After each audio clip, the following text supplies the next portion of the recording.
matter of fact, there's two companies working on it. Yeah, fibre core or something else. And, No, it's there to lift the lockout.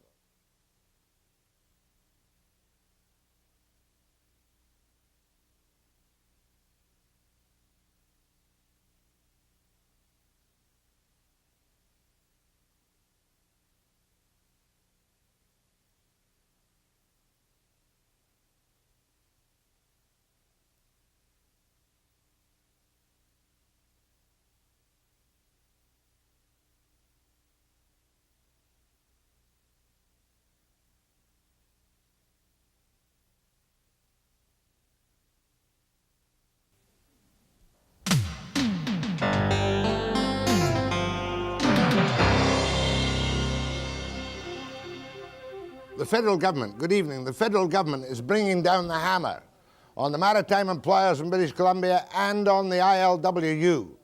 to make sure that the grain and the goods from Vancouver are not locked out again. And we're going to be dealing with that tonight on the program. And first, here is Steve with the rundown. The price of justice. How high can it go before it becomes unaffordable in our already overcrowded courtrooms? Tonight, Canada's top lawyer, Bryan Williams, the new president of the Canadian Bar Association. But first, lockout on the waterfront. Just 3 days into the shutdown and the feds vow to legislate an end to the deadlock. In the studio with Webster, Dan Cole, Secretary-Treasurer of the International Longshoremen and Warehousemen's Union. For the past 10 years, I've been trying to understand the de-stuffing container clauses in the Vancouver waterfront, and I haven't had much help from either the union or the industry. But tonight, we've got the federal government, which has introduced legislation to stop the lockout on the Vancouver and all the ports in British Columbia. And with any luck, I think we'll find that the ships and the goods and the cargoes are moving again by Wednesday night or Thursday. But here is Dan Cole, who is the Secretary-Treasurer of the Canadian area of the I.L.W.U. And first of all, before we get to these bedeviled containers, which have been haunting this waterfront for 15 years, how unhappy are you at the federal government's action in ordering you back to work and imposing a contract? Well, Jack, of course, we're not happy with the government imposing a settlement. The Dalton-Larson report on which the legislation is based does not favor the union. Most of its provisions favor the employers very heavily, and we would far rather be in a position to be able to bargain collectively with our employers on these issues. But you haven't been able to bargain collectively. You've been going round the houses for these many years. But first of all, the contract imposed exempts for the moment the container clause problem. That's correct. It sets it to a federal inquiry commission, and which will report back to the minister by June of '87. And that when he reports back, what happens?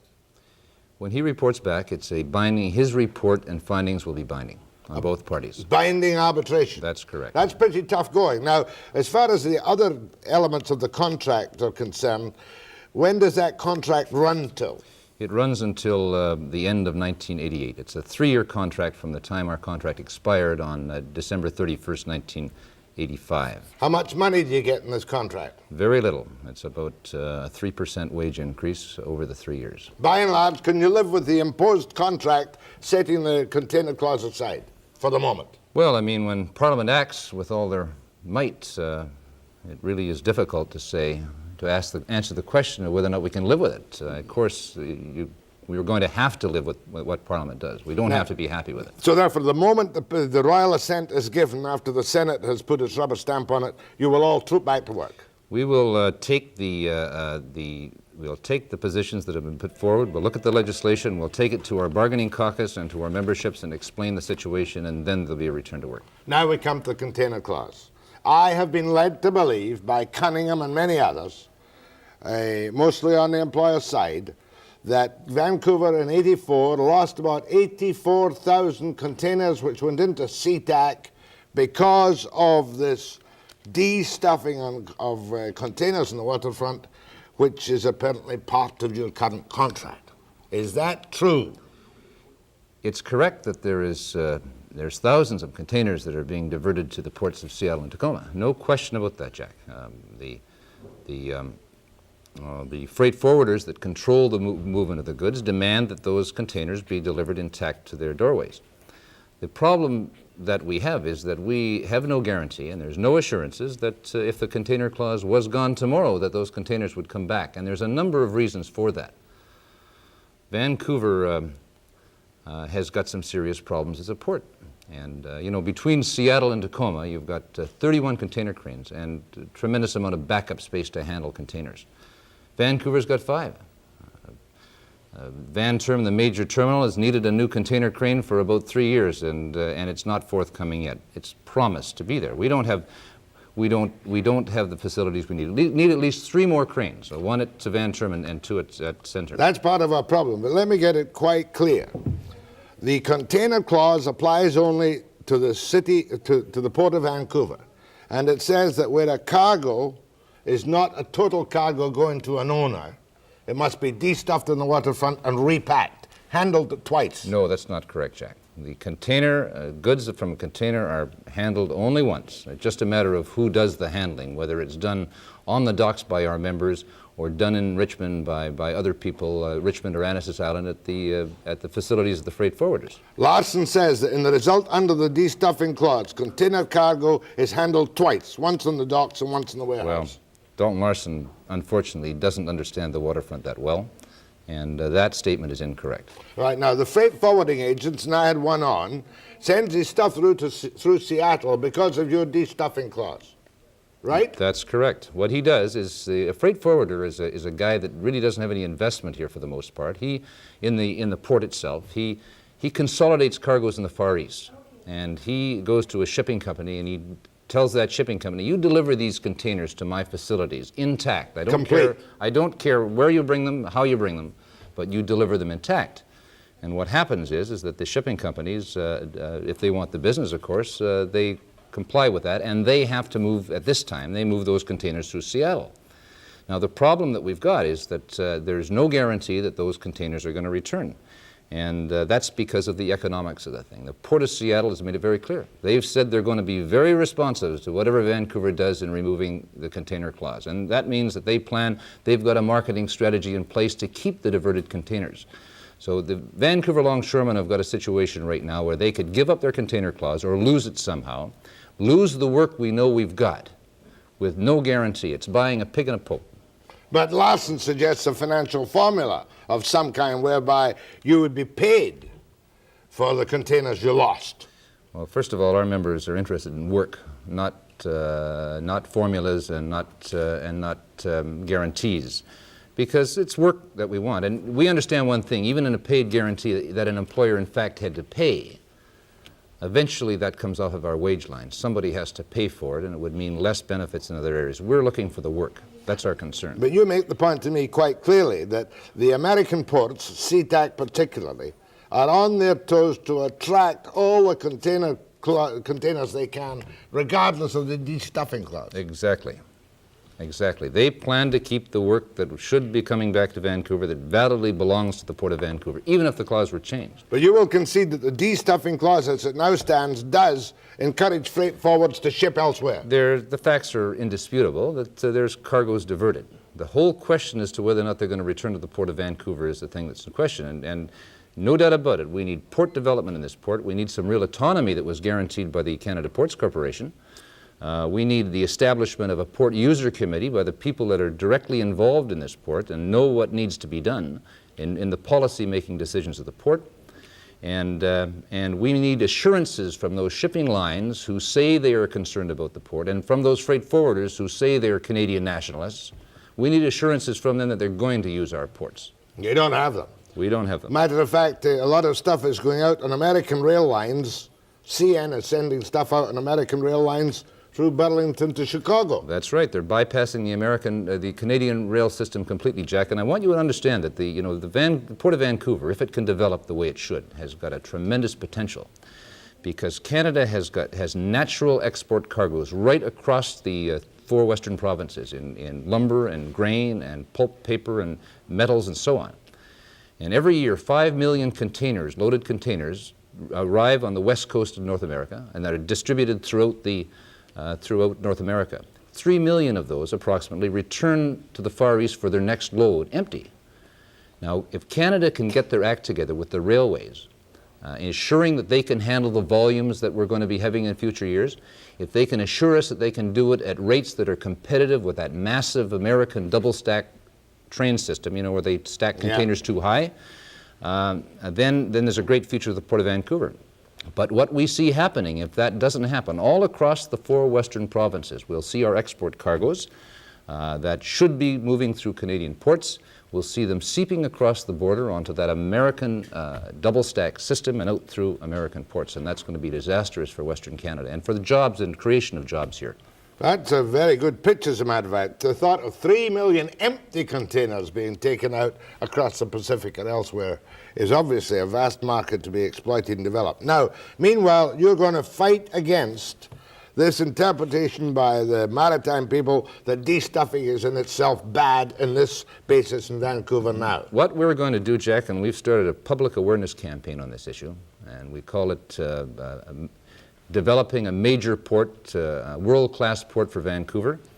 And we're going to make the public aware and the politicians aware of the real issues that surround this clause in order that we can develop Vancouver and we can create those jobs that are so necessary. Okay, one word from me. I hope you get Cunningham and Larson to admit that you're right and they're wrong on the number of time goods are handled under the de-stuffing clause. Well, that's always happens when you get a third party in that really doesn't understand the issues and can't grasp them in a short period of time. Dan Cole of the I.L.W.U, Secretary Treasurer of the Canadian area, is going to take a segment of phone calls. We'll chance them, eh? See what happens after the break.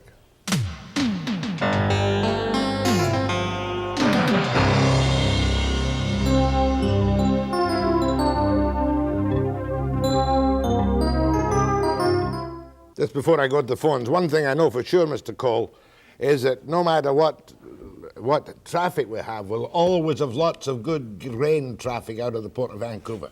Well, certainly in bulk shipments, because we do have the terminals in place to handle it, we will have good grain movement. We always have and we always will. But there is an issue surrounding grain where the federal government has got to do something to ensure that we keep our cargoes. Now, I'll explain it. The Western Grain Transportation Act provides subsidies for the movement of prairie grains to the West Coast. And under that act, because the Canadian taxpayer pay the fare, there's a requirement that it be shipped through Canadian ports. There's a recommendation that's now before a parliamentary committee, and we've got every reason to believe it's going to be enacted to legislation, to change that act, to allow those cargoes, those grain cargoes that are moving in containers, representing 25% of our export containers, allow those to move through American ports after the Canadian people have paid the fare on the movement of those cargoes. You mean they'd let them take the subsidy and put it through American ports? That's exactly on what American they're planning. lines? Exactly. On American port facilities? That's correct. That's crazy. Well, certainly it is, and it's got to be. The federal government's role is to create jobs, and we view their position as exporting jobs for Canadians. Who's the minister? The minister is John Crosby. Dear. Let's go to the phones. Go ahead to Mr. Cole of the I.L.W.U. Yes, hi, Jack. I just want to say that I'm a union man. I believe that there is a need for unions, but I feel that they defeat their own purpose when they get too greedy. And my question is would they have lost that business to Seattle if they wouldn't have had that de-stuffing clause to begin with? That's a very difficult question to answer, and we really don't know for sure. Well, you probably did. It's probably a case of the unions once again getting too greedy and in effect losing money and doing more harm to the workers and to everybody else involved, including the country. Well, sir, I hate to disillusion you, but I got to tell you that when the container clause was negotiated, it was negotiated. It was put into the clause by the employers. It was put into our agreement by the employers. It wasn't a greedy move by the union to attempt to get more out of the economy. It was an employer's clause, Cole. That's correct. I only learned about that last summer and I nearly fell off my usual chair. Employers put in the de-stuffing clause. And now they want it out and the union learned to love it. That's exactly Go true. ahead, please. Hello? That's you, ma'am. Oh, hi, Mr. Webster. My question is, my husband is part ownership in a trucking warehousing company, And I know for a fact that those goods are handled twice when they come off the docks. And sometimes a lot of them are damaged. The containers, the goods from those containers that are destuffed on the docks now are not handled twice. They're handled once because they have to be deconsolidated as shipments to various owners and to various destinations across the country. They're handled once. And damage endemic on occasions, I presume. Damage is, it does happen, but it's very rare. Go ahead, please. Yes, good afternoon, gentlemen. I was just wondering, as an average citizen, it's really too bad that the entire port would be shut down over this container issue. What is, you gave a figure of 25% there just a little while ago, but what is the total amount of tonnage going in and out of Vancouver that is in containers? It seems to me a lot more would be grain and lumber and so forth. Of course, the total tonnage in containers is about 1,200,000 tons a year, representing this year about 223,000 containers. That's out of a total volume of the Port of Vancouver, including Roberts Bank, of about 60 million tons of cargo. So 60 million? 60 million tons, most of it in lumber, grain, potash, sulfur, and so on. So it's a small percentage. Thank you. That's what you call dry cargo, is that right? That's dry cargo, that's correct. Go ahead from Yarrow, BC. Good evening, gentlemen. Good evening. I work for a firm that imports plywood and doors from the Orient. We get them here on Vancouver docks in containers. Do they destuff all the containers that come into Vancouver? And if so, why are ours all sealed when we get them on our yard? Well, and I'll listen to the what was the TV then. Why are they all sealed, the containers, when he gets them in his yard? Because if they're being delivered to the owner of the goods, the container goes untouched. Yeah, that's correct. He was really asking the proportion of containers. There was 84,000, Cunningham told me, that went into Seattle, Canadian containers last year, and your total containers in Vancouver are what? This year we'll reach about 223,000 total. Yeah. Go ahead, please. Yeah, Dan, I was wondering why you didn't mention the fact that Seattle and Tacoma have presently got their container clause back, and I'm wondering how long it's going to take before their people start screaming about it. Also, as a checker on the docks, and you know me, I've destuffed and stuffed containers that are being trucked to Seattle for shipment, and I'm just wondering what the comments from either of you are on the fact of why didn't they go out on our gantries, and I'll hang up to listen for the answer. Thanks. Well, there's a number of reasons why shippers decide to move their cargoes through American ports, export cargoes, and again, it's beyond our control. We don't stuff most of those containers.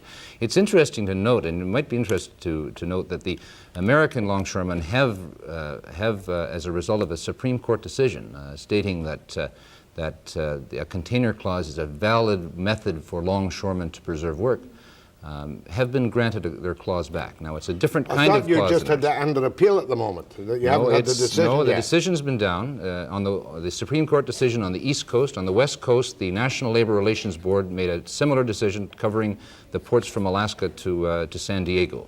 So that's in place. What's under appeal now is that they're trying to have the clause apply to all of the shipping lines, even those that aren't members of their employer group across the line. So therefore, if they started stuffing and destuffing on the same basis as you are, that would give us an equal balance on both sides of the bond. You might think it would, yes.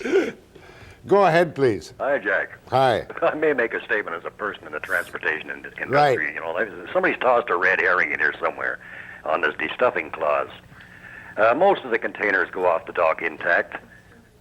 Right. And I think our biggest problem sits in Ottawa. You know, let's face it, double stacking is the only way to go. The railroads can handle it. They're not going to do it for some reason. They seem to be allowing all this business to slip across the border. What their motive is, I don't really know. But Mr. Cole, we do have one problem on the dock.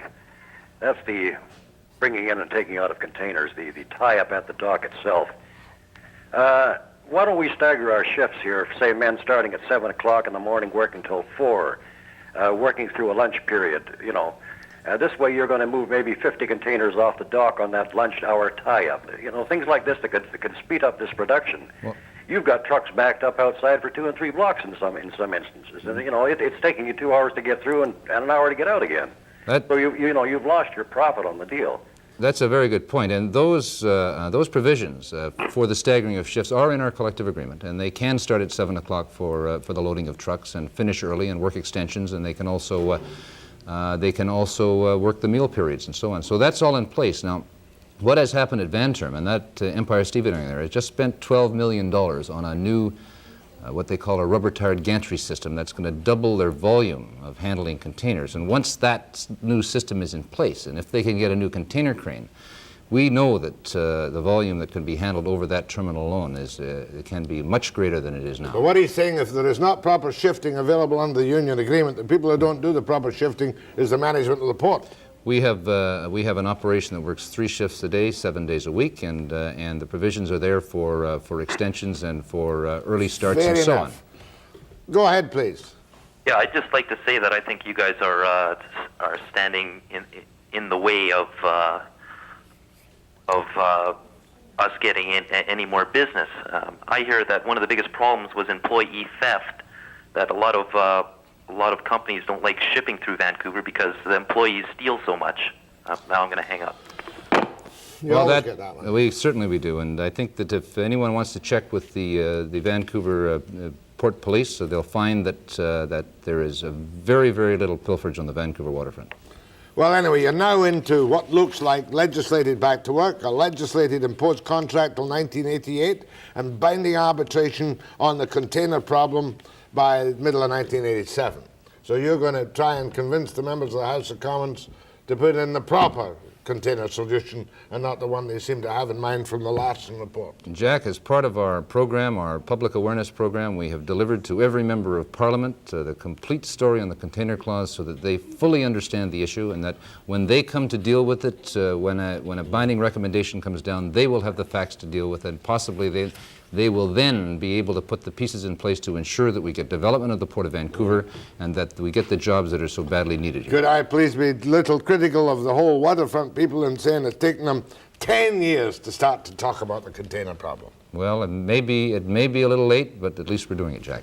My thanks to Dan Colan, Secretary-Treasurer of the I.L.W.U. Canadian area, and I shall be back with Bryan Williams of the Canadian Bar after the break.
This means nothing. It's a practical How long have you been experience. president of the Canadian Bar? Since August the 23rd. Bryan Williams is a distinguished Vancouver lawyer who is currently president of the Canadian Bar Association.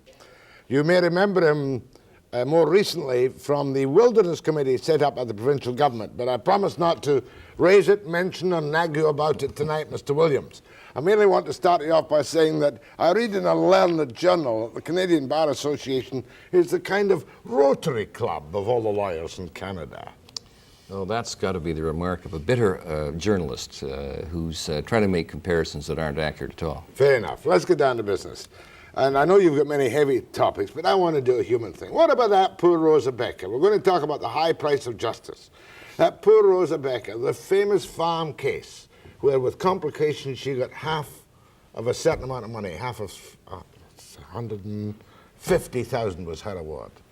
She finally put a bullet through her brains because she couldn't get a nickel.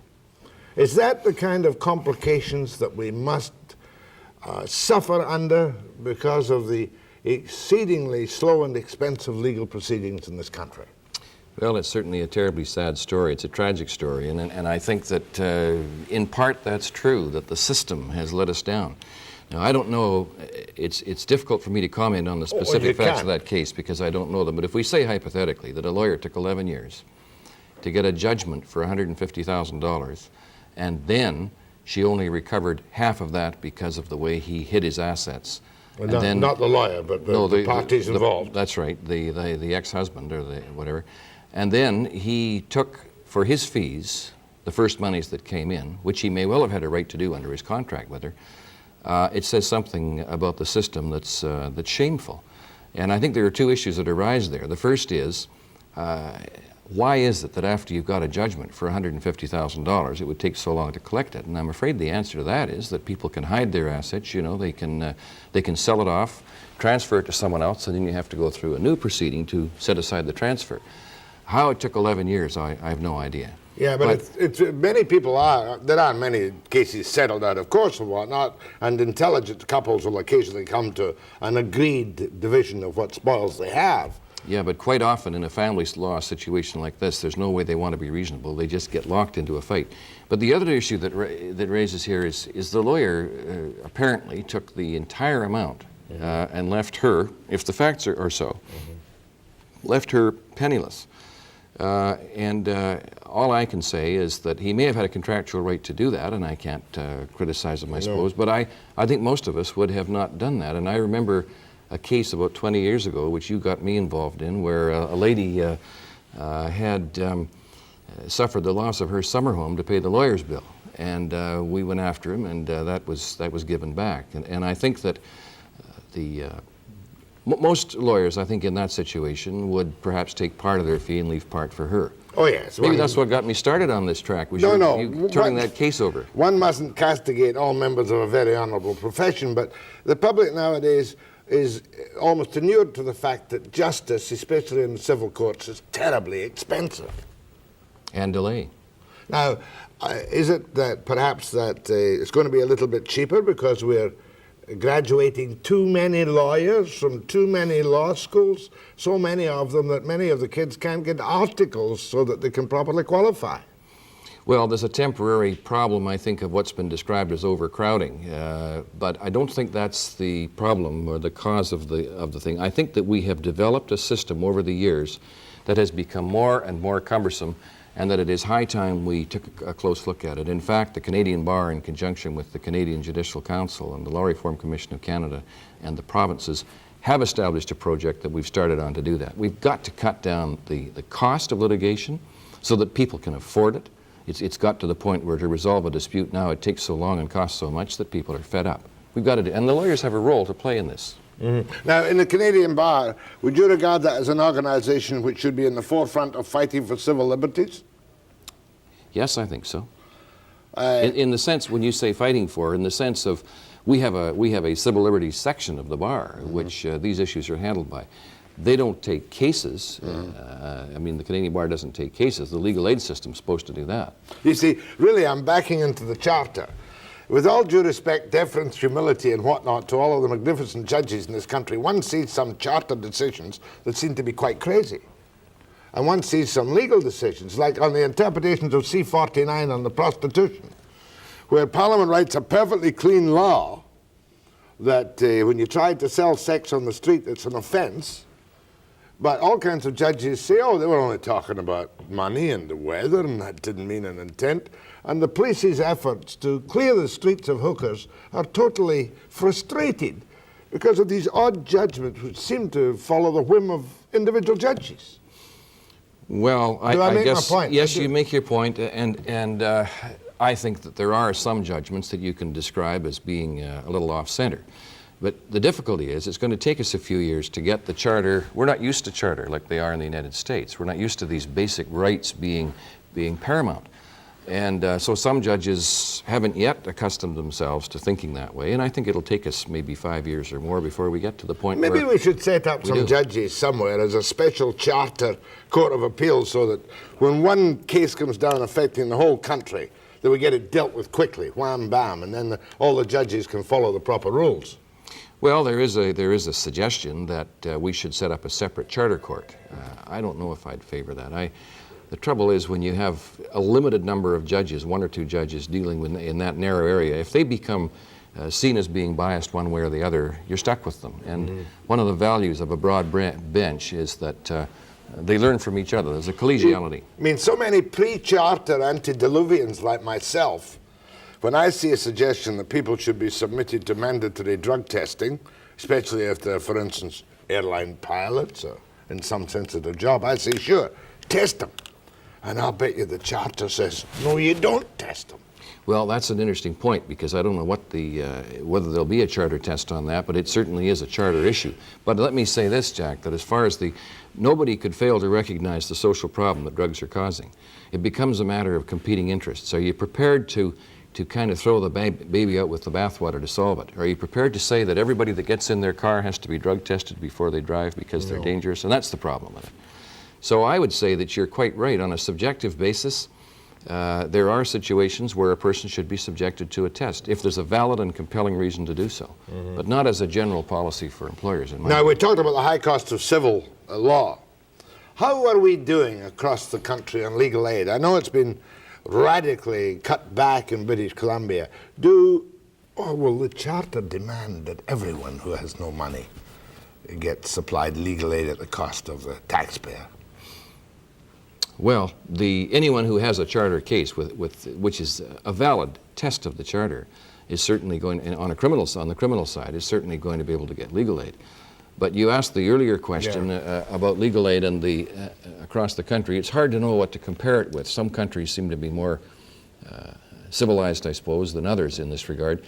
I think one of the problems is that in Canada there isn't enough recognition that if we keep talking about equal justice for all, and there's no such thing as a law for the rich and a law for the poor, but in the reality there is. People who can afford a lawyer and people who can't afford a lawyer are in quite a different position when they're charged with a serious offense. And legal aid simply does not do as much as it should, particularly in BC, where we're even lower than they are in many of the other parts of Canada. Jim. Bryan Williams, Wilderness Committee. Used to be, you're finished with that now. Yeah. Your questions to Bryan Williams, President of the Canadian Bar Association, after the break.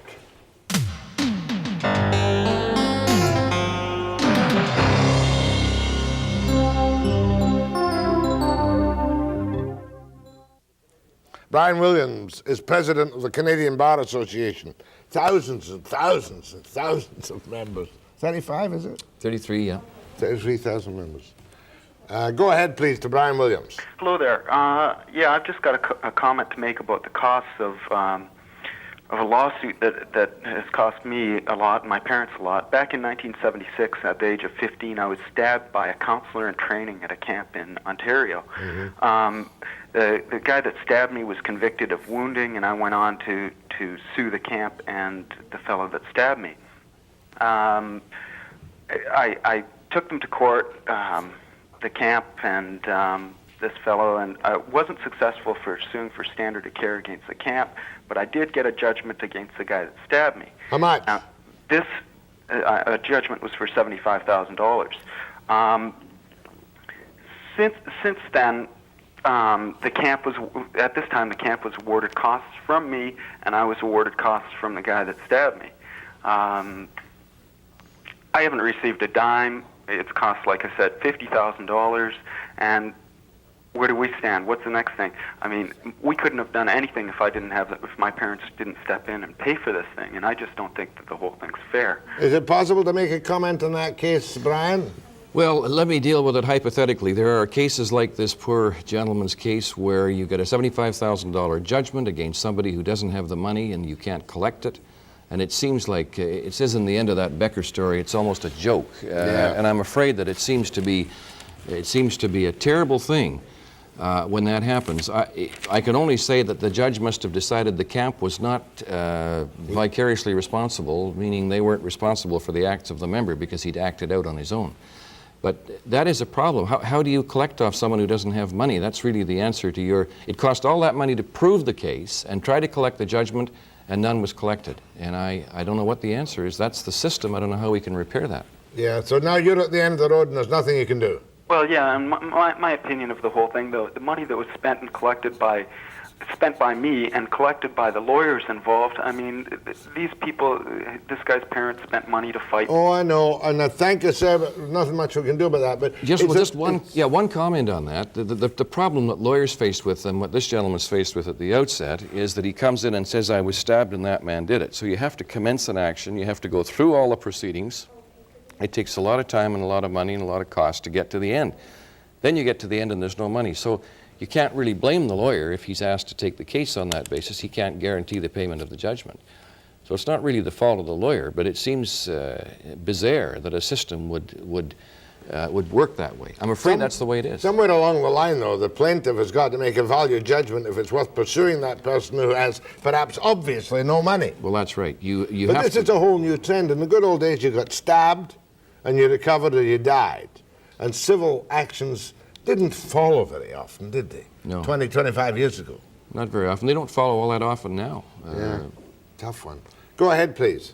Good evening, Bryan. I'm a law student at UBC, and I am wondering, I received the other day my student association membership in the Canadian Bar Association, what my privileges are with that card. What your privileges are? Yes. Well, they're the same as any other member, but I could go on and on. There are all kinds of discounts, you know, like any discounts for lawyers, hotel discounts, and all those things, like every association has. You're entitled to receive the National, which comes out 10 times a year. You're entitled to receive the Canadian Bar Review, which is an academic book that comes out, an academic journal, one of the best in the world, it's said. But the list goes on and on. I don't want to sound like a salesman, but it's well worth the money you're paying because you get a very special rate. The best thing to do is write me a letter and I'll send it out for you. Okay, thank you. Thank you.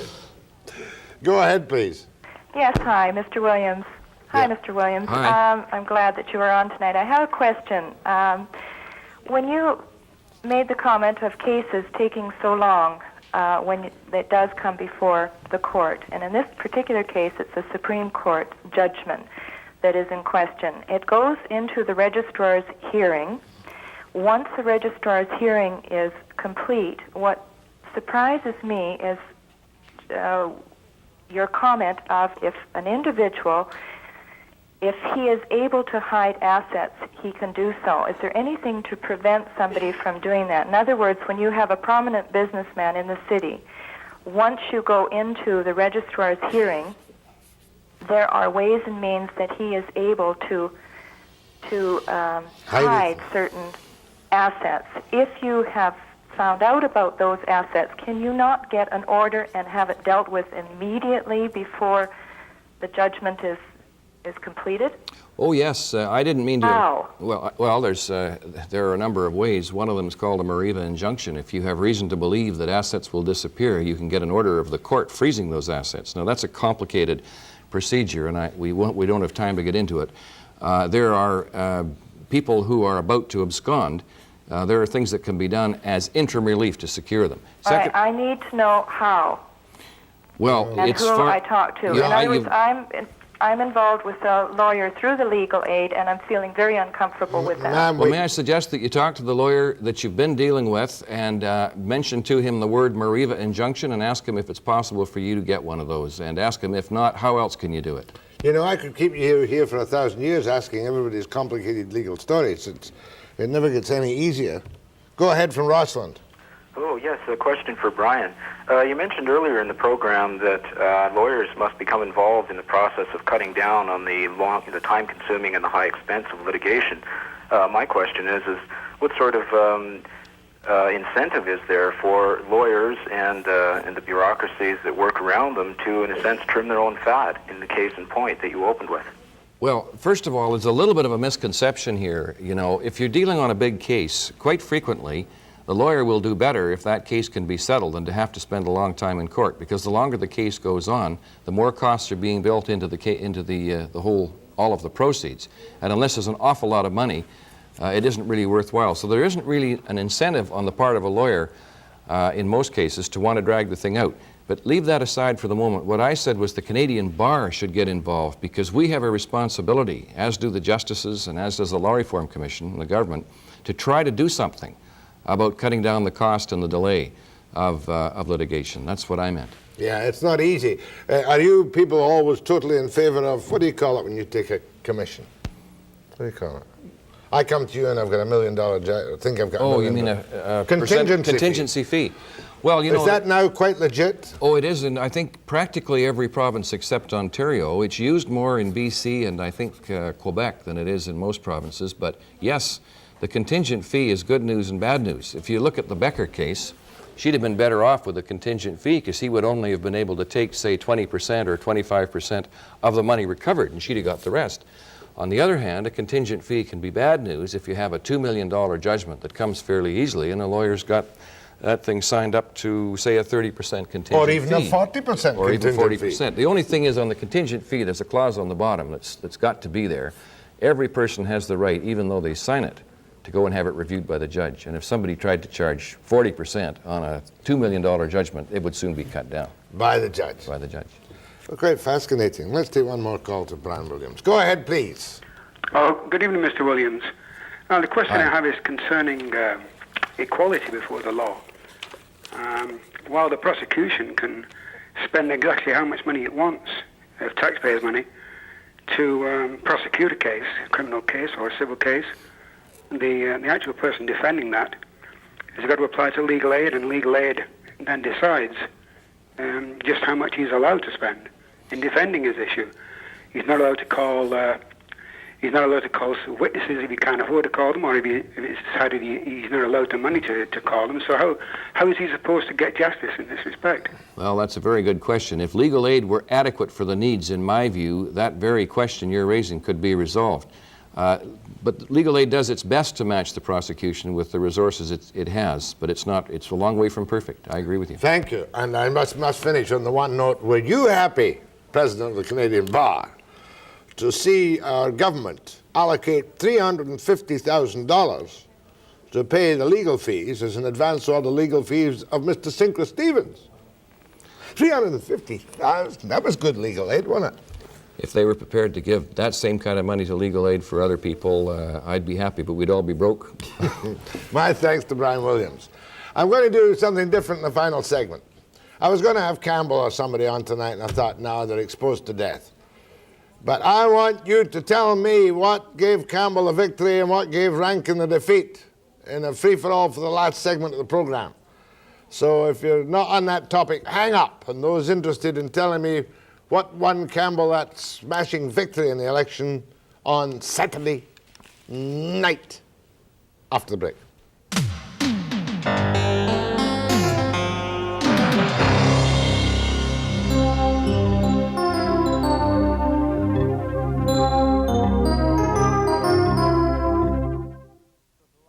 I honestly didn't know whether to laugh or cry when I saw the results of the Vancouver civic elections. It has been conventional wisdom in this town for many years that Harry would always be voted in at the top of the polls as an alderman, but that the court establishment wouldn't accept Harry because of his left-wing views as the mayor. And it certainly turned out that way against a very young, inexperienced, you might say, bright rookie by the name of Gordon Campbell, who used to be Art Phillips' executive assistant. And I was surprised, however, to see that none of Harcourt's nominees got on city council. I'm talking about the civic independents. And even Bill Yee didn't make it at all. And I thought Bill Yee was a sure walk-in.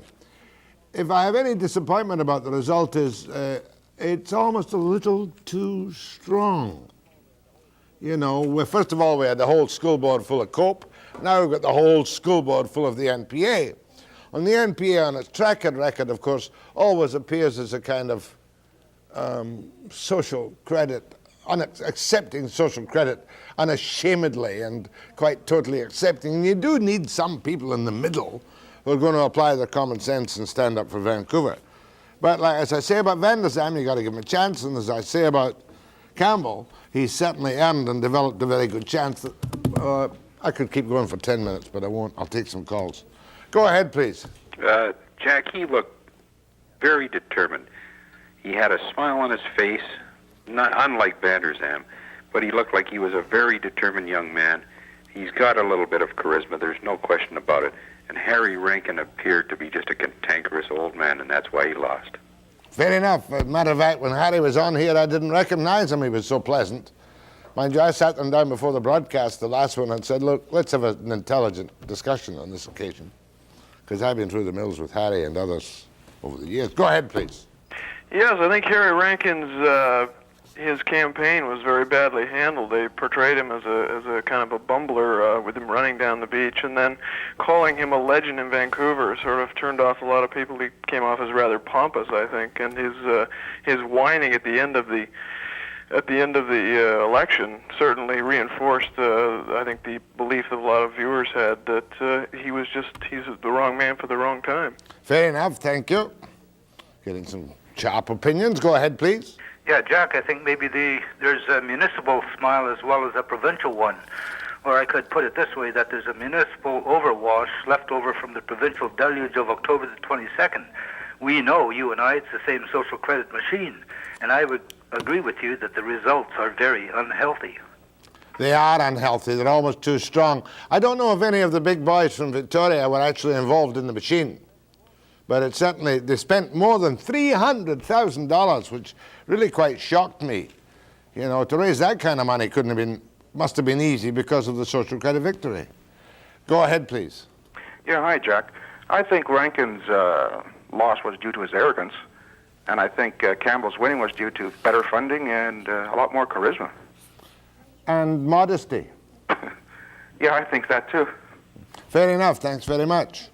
Go ahead, please. Good evening, Mr. Webster. Good evening, sir. I think that Mr. Rankin's defeat was really attributed to his anti-Americanism. Oh, yes. Do you agree partially to that? About the battleships, and I think also the fact that he wasn't going to have anything to do with Expo. Correct. Yeah. Thank you. You're doing a fantastic job. Keep it up, Bo, buddy. How do you like this 5 o'clock program? My Donna really would prefer at 9 o'clock in the morning. But you prefer 5 o'clock? No, I prefer 9 because I come home at night. My Donna would like it at 9. She can tell me what you said, sir. Thank you very much. Go ahead, please. Hello there. This is in regards to Rankin. I think having seen his picture as a very jovial old grandpa, you soon realize that it's not really the true picture of Rankin. And I think a lot of the sort of nitpicking and the negative attitude that he portrays, really, I think people are simply sick and tired of it. And also the arrogance. And then when you look at Campbell in return, you have somebody who is very positive and somebody who is looking definitely to the future. And I think that's what we need for Vancouver, is somebody who's going to look at the future and not always go back to the past. And certainly Campbell will be able to do this for us. Thank you very much. He certainly will, because he's 25 years younger. Go ahead, please. Hello. Yep. Yeah, I was going to say that a lot of people, I have to agree with a lot of people what they're saying about Rankin, about his arrogance especially. I noticed one thing that nobody's brought up yet is the point that Campbell worked on Expo. And I think a lot of people were kind of nervous about Expo. There were a lot of things said, but I think now everyone's saying, well, gee, we took a chance and we put on a great World's Fair. Mm-hmm. And I think they're saying, well, there's a lot of other things that we can do, and that if he's looking towards the future, Campbell's got youth on his side, and he seems like he knows what he's doing. And I think that he'll do a good job, and I think people don't want a conservative attitude on this. Here, thank you. Another thing I was glad about was that Carol Taylor got elected, and now she can rejoin TEAM. Got elected. Now she can rejoin NPA, because TEAM was always women, NPA. Oh dear. Slip. Go ahead, please. Jack, I think what happened here was that the people of British Columbia or Vancouver did not wish to go along with the far left and the positive issues that were put forward by Campbell. I think that's just as simple as that. I think that what has happened in short measure is that the COPE data organization has been dealt a bitter blow from which it may not recover for a long while. And Harcourt, it can be said of Michael Harcourt that he handed his careful middle-of-the-road NDP government over to the NPA. Mind you, he's going to be the leader of the NDP, and he's going to be in opposition, and he's going to find that tough, I'll tell you. Go ahead, please. Hello. Is that me? That's you, ma'am. Yes. You know what? I think the happiest lady in Vancouver on Sunday was Mrs. Rankin. Yeah, because... Thank you, ma'am. Here's a call from Kelowna. Go ahead, please. Hello. Yep. Basically, I think the reason Rankin lost is because he was like giving the standard political answers like housing, money, like I'll be providing everything, and Campbell basically hit on the direct subjects and wasn't generalizing. But Fair enough. I've got to go, and I thank you for your impromptu opinions on that, and we'll see what the future holds under Campbell as the new mayor of Vancouver, and I'll be back after the break.